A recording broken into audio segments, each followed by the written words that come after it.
Laging kinakagat ng daga. Ang pangalan nito? Si Lisa? Oo. Ando doon na tayo. Tapos di bayan, lumulubog. Kaya, ikaw, ang due date mo, Seven. Yes po. Labas ka muna, alis kayo. Ha?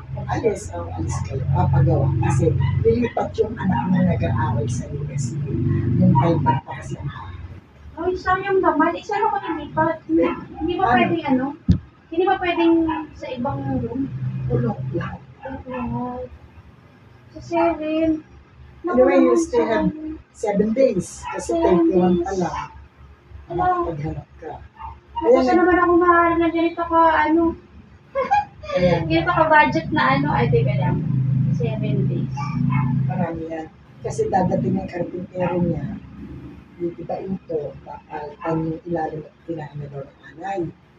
Tapos, pipintahan niya, ayusin dahil yung anak niya dito. Yung dalagang apo, dahil as the first year college. Wow. Kasi kung magagaling ng kalpan, 4 na sakay. No, sobrang naman yun. Biyahe pa lang, ubos ng oras hindi siya makapag-aral. Ang tawag dito, 7 days. Kaya ako buti sana siya. Wala akong alam niya kagabi. Nag-usap tayo, wala pa. Kanina umaga lang. Kasi pahinga muna ako galing ako dyan. Nilulakad doon. Kaya abot na higa. Mukha nga kayong medyo, Agad na. medyo napagod talaga. Ipahinga nyo? Kaya mga 8, wala ka na. Dadating mo yung carpenter. Sige po. Okay? Kaya hanap ng ganito ko Dami. madaming dead space. Pero baka may Wala naman kasi hindi naman ako lumalabas. Mas mabuti sa'yo ang room. Apat room. Ang problema ko kasi budget, diba? Meron kasi nga na nabutahe sa akin may problema pa ako sa pag-apply ngayon. Wala ka pala doon. Kasi now. Well, meron akong source of income. Kaso, talagang work sa dati kong work na corporate na talagang international. Yun yung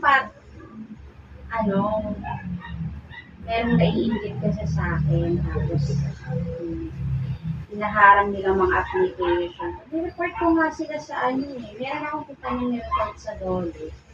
Itong pinanggalingan ko, pinag-iisipan ko pa kung i-report ko kasi nga parang silang kumaharang sa kumamatay. Okay, sige po. Salamat. Ay, pasensya na po sa Marami kang hahakot yun. madami, di konti lang yan. Napagaling din daw ko. Pasensya na, 7. Talagang 8 talaga siya, dito? Ang carpenter. Carpintero, okay. Nakalang 7. Okay, sige. Pasensya na po. Salamat din sa sa akin dito. Sige po.